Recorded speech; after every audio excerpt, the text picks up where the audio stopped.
Hello guys, we are back home in the States after being on the road outside of the country for the last 8 months. Which is crazy. Yeah, it's ridiculous. We'll be here briefly before we get back out there on our next adventure, and we thought while we're here we should film another Q&A because It's been a long time since we filmed the last one, I think a year. Yeah. So it's time. Yeah, we were celebrating 25K subscribers the last time we did one, and now we are over double that at around 60K. Yes, so there's a lot of new faces. Yeah. So we asked you guys to ask us some questions on YouTube and Instagram, and we got so many amazing questions. Yeah. We were like blown away. Starting with the most frequently asked questions. The first question is, what is your next destination? We're going to be traveling all over South America.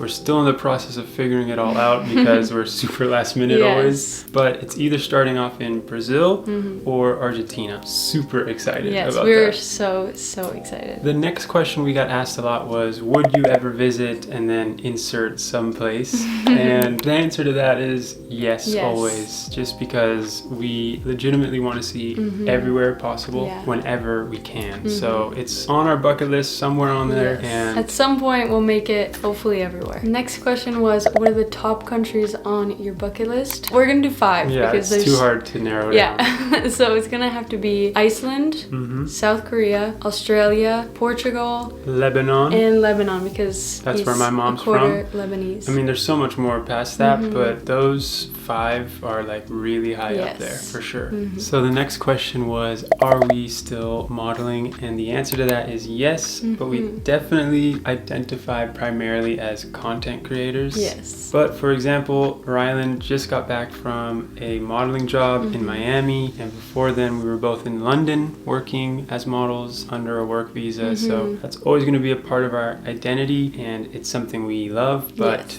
content creating is really what we would say is our career. The next question is, how do we make money? So we just said that we model, but we also obviously content create. And the main ways that we make money through content creation are through YouTube AdSense, brand deals on our YouTube, TikTok, and Instagram, and then affiliate marketing, which is where a brand will give us a special link for products that we love to use and want to share with you guys. And anytime that any of you buys that product through our link, we get a little percentage of money from the sale. Next question was, where is the podcast? For those of you who don't know, because it's been quite a while since we last posted an episode on there, we do have a podcast. It's called the Easygoing Podcast. We absolutely loved doing it.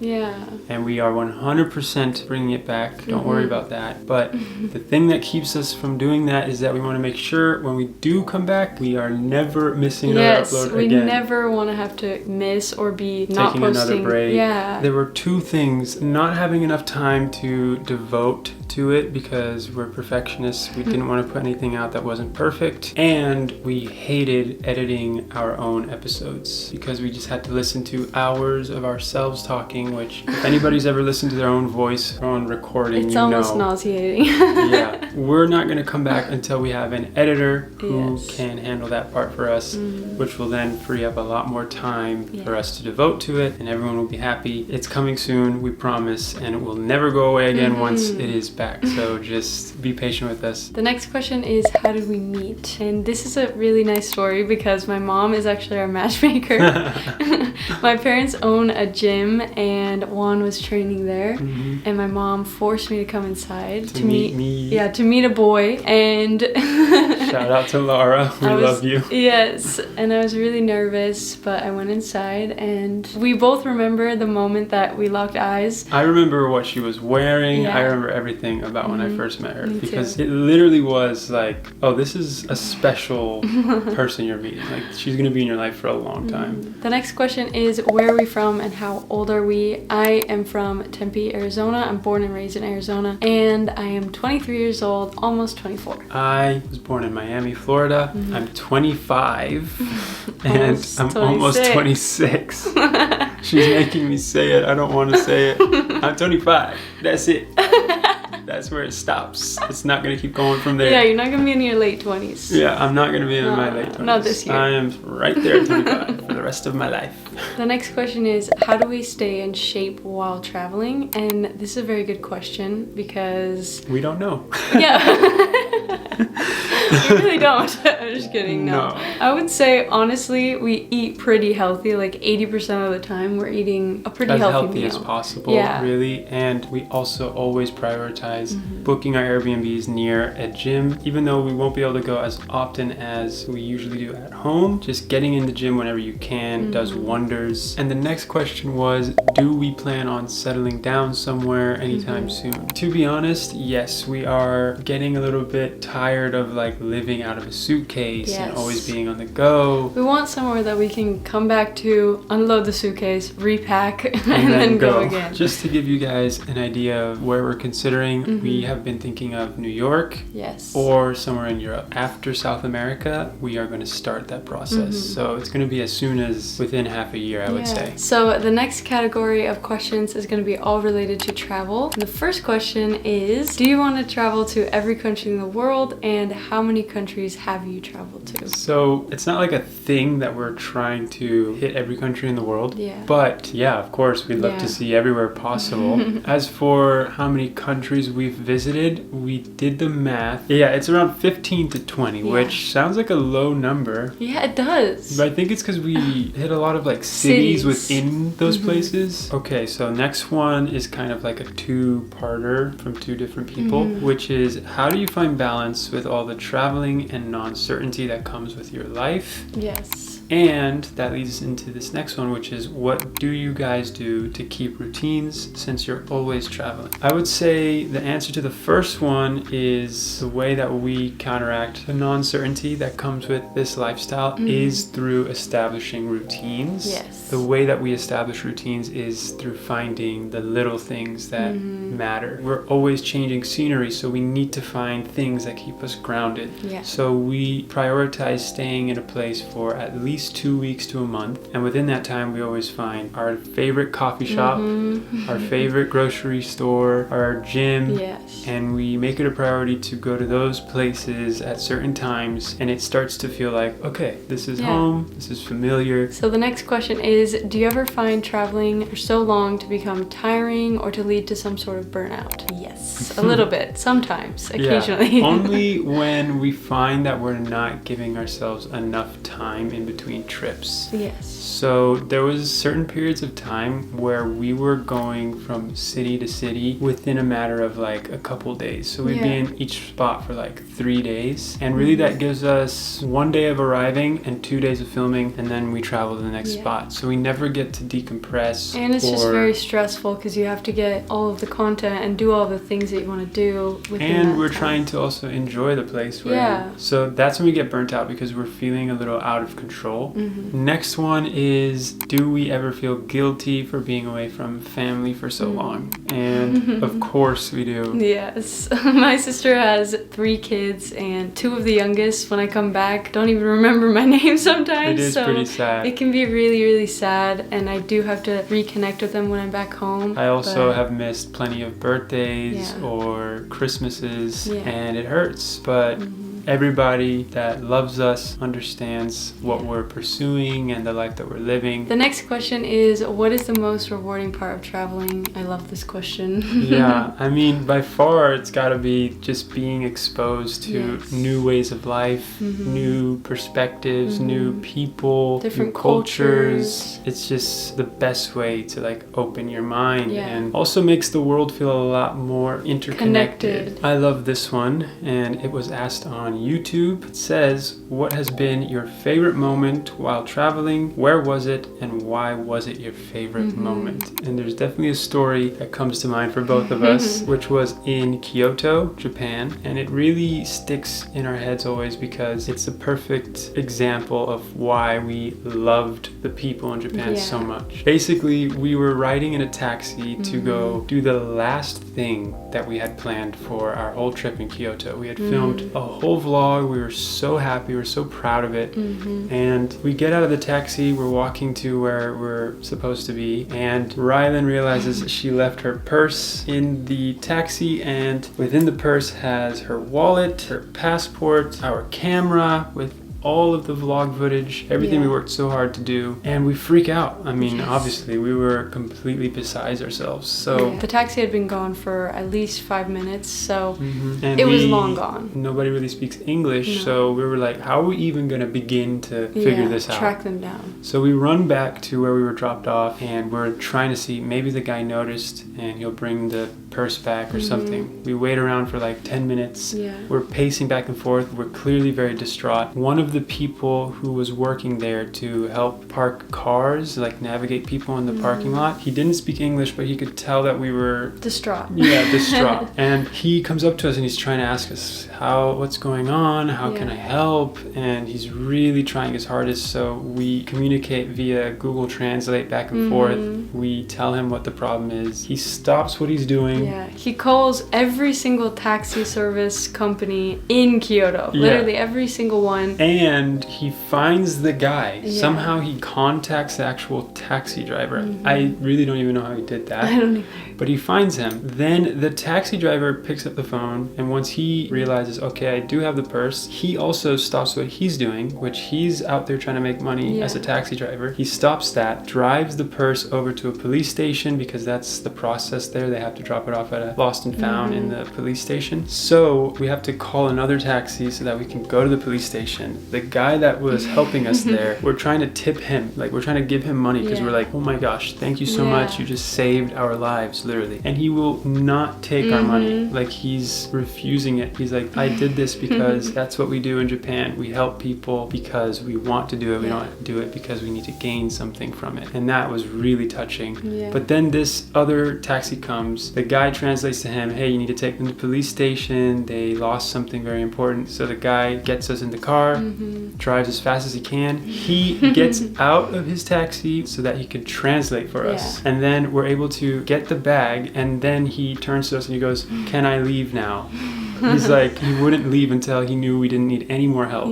And so we were like, of course you can leave. Thank you so much. He also refused any extra money. The police were so helpful. Everyone along the way was just so helpful, like bending over backwards to help us. It was the best memory. It really wouldn't have gone that way in a lot of other parts of the world. So it really just like sealed the deal for us with Japan as being one of our favorite places in the world. Definitely some of our favorite people. The next question is, where do you find places to stay while you are traveling? And the only answer to that is, for us personally, Airbnb. Airbnb has changed our lives. Yes, for real. It's been our home for the past literally, we don't pay rent anywhere. Like, we live in Airbnbs. So that's always going to be the number one that we suggest. Okay, so the next one was, where do you usually find your travel tours? And the answer to that has always been and will always be GetYourGuide, which actually happens to be the sponsor of today's video. If you've been a part of this channel, then you know how much we use GetYourGuide. It's just, we mention them in so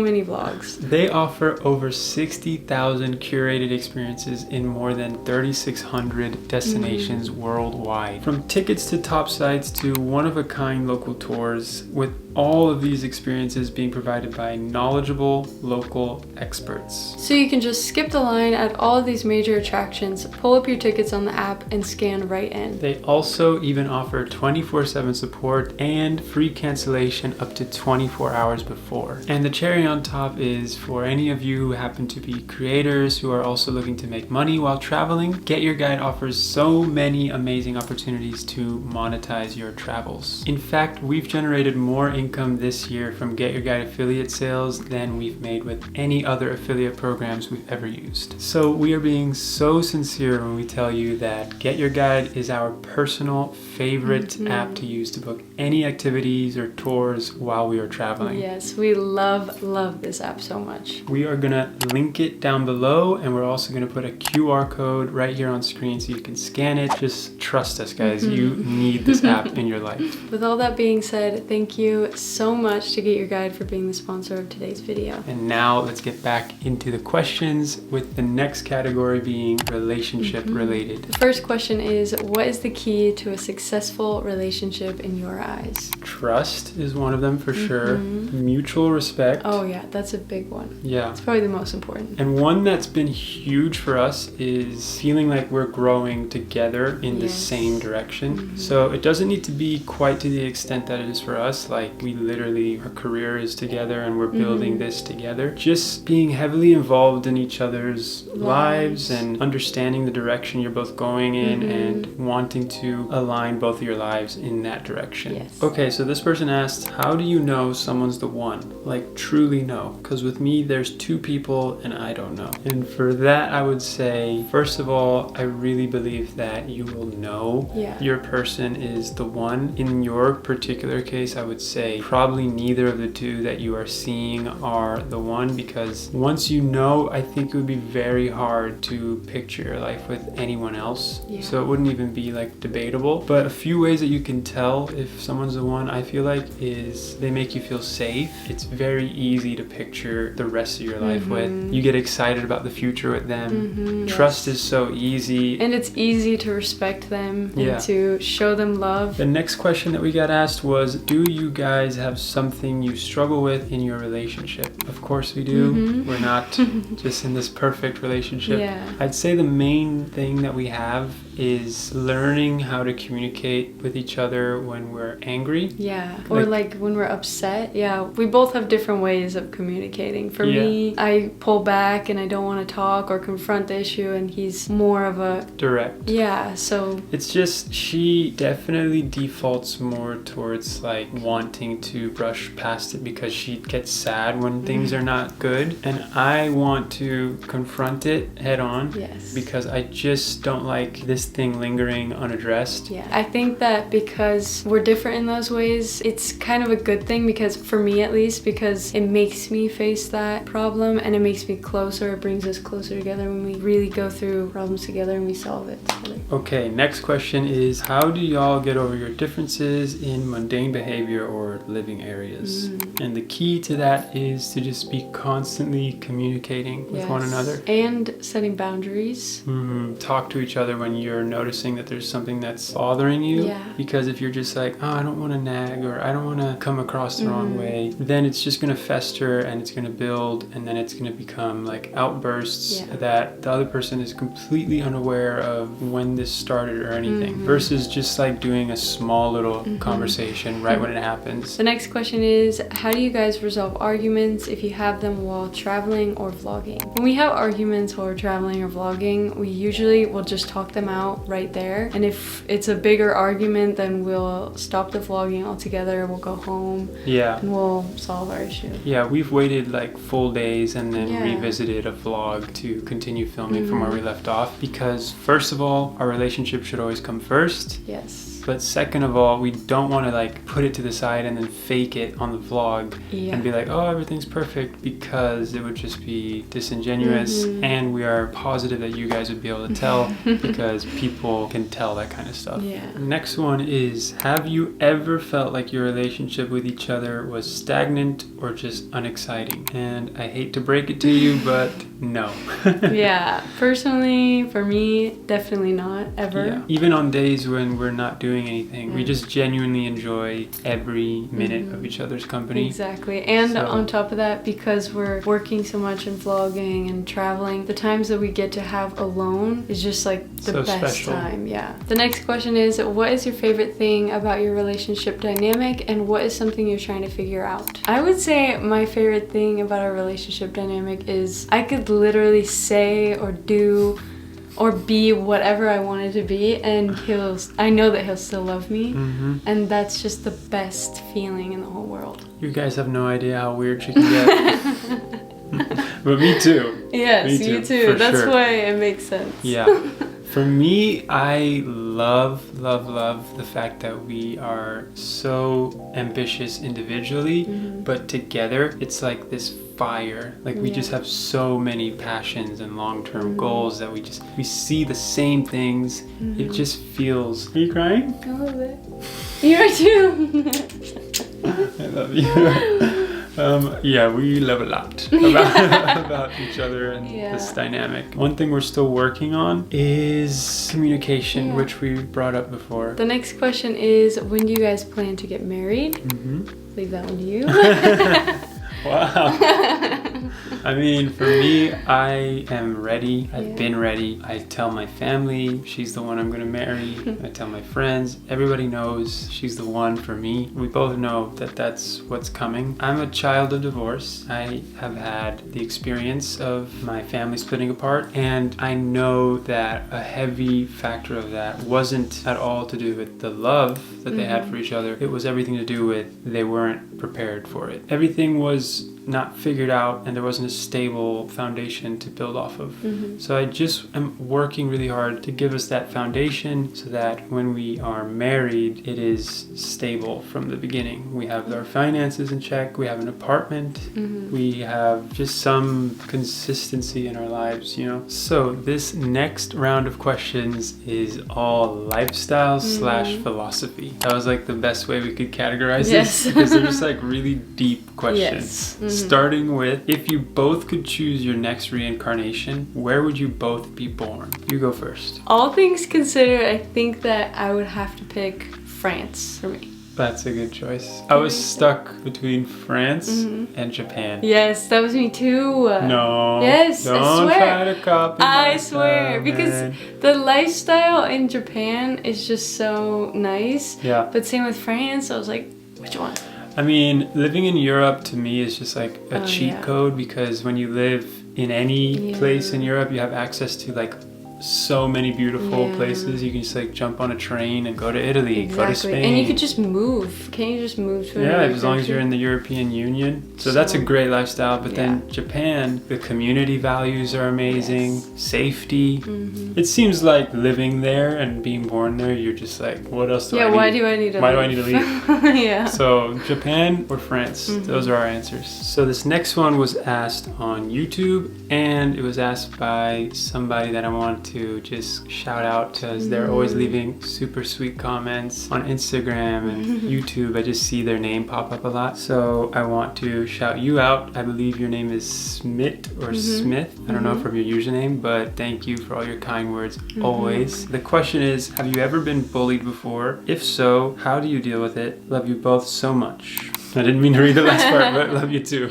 Yeah, I was bullied. Yeah. Growing up, I was bullied, especially because I hit my growth spurt very late. So I was like just a complete twig, and I was short. In high school, I literally looked like, you've seen pictures, I looked like a 6th grader. No, you've seen my pictures too. You look like a regular, like awkward freshman in high school. I literally looked like a 6th grader. Yeah, I got bullied too for when I was younger for being skinny and stuff like that. That was probably the main thing that I got bullied for. Past that, I mean, you always just have to assume positive intent, I think, because I'm sure along the way when I was pursuing modeling, some comments that were made to me were meant to put me down, but I never have felt bullied ever since I found myself, like confidence. I just think that if you reframe things, you can understand that anybody that's trying to put you down in that way, it's probably just they're insecure. Insecurity or a reflection of what they wish they saw in themselves that they see in you or something like that. So if there's a lot of people saying bad things to you, I think that you should take it as a sign that you're probably doing something right. Yes. So just assume all the best in all those words. Okay, the next question is, do you have any advice to be present in the moment and not overthink about consequences? I would just say, as cliche as it sounds, you really only get one shot at this. At the end of the day, when your life is over and you're looking back on it, are you going to be more proud of all the times that you did what other people expected you to do? Or are you going to be proud of the moments when you did something you wanted to do, even if you failed at it? Yes. You'll have a much more fruitful life, I believe, if you live in the present moment. Even if you're trying a bunch of things and you're failing, like your life story is just, will feel more full. Don't concern yourself with the consequences. The biggest consequence ever would be regret at the end of your life. That's 100%. That's what should keep you present and focused focused on what you want to do. The next question is, what job would you like to have if you weren't doing YouTube? This is a really good one. Yes. I know exactly what my answer would be. Okay. And it is a therapist that specializes specifically in OCD. I would love to do that because I deal with OCD, and being able to help other people would be just amazing. Oh, that's beautiful.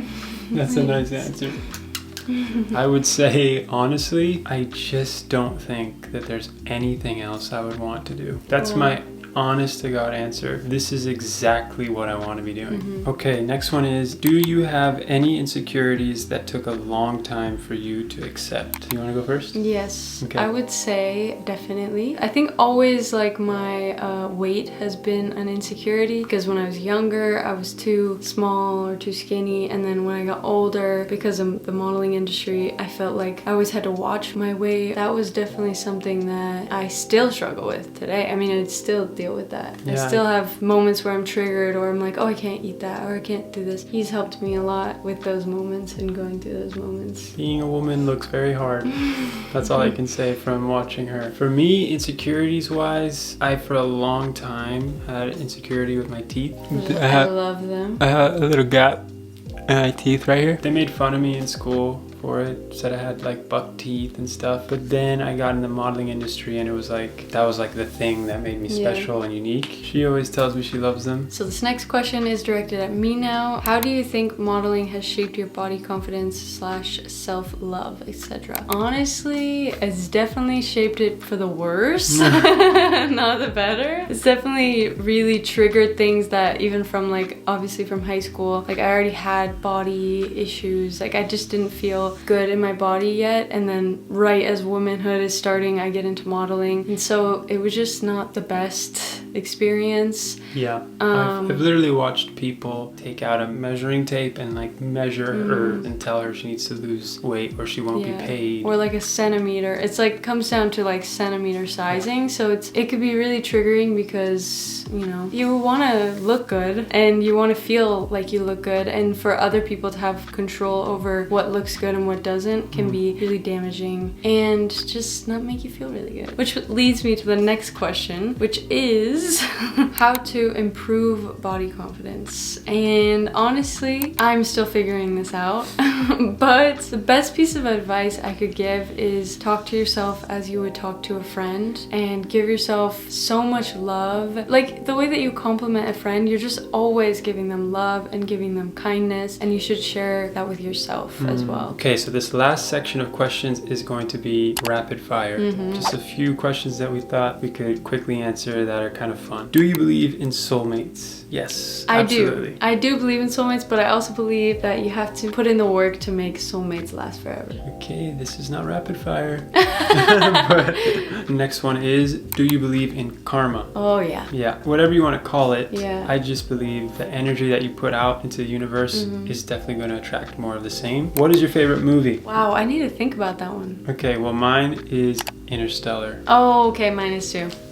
That's mine. No, that's mine. It's what it would have been. If it was, you would have thought about it. So. No, I just get jumbled, you know? Alright, well, Interstellar by far is my favorite movie. I showed it to her, and her reaction to it. I cried like 5 times. Yeah, her reaction to it solidified the fact that she was right for me. Because if you show someone that movie and they don't react, I'm sorry, but just they're not move the on. one. They're not the one for you. What kind of music do each one of you like? Name like your top 3 artists. Oh, top 3 artists. Okay, Lana Del Rey, Bad Bunny, and then The Smiths. Nice. For me, it's Kendrick Lamar, Daniel Caesar, and Radiohead. Wow, I love that. Yeah, those are my top 3. Favorite cuisine? Ooh, Japanese. Japanese. Yes.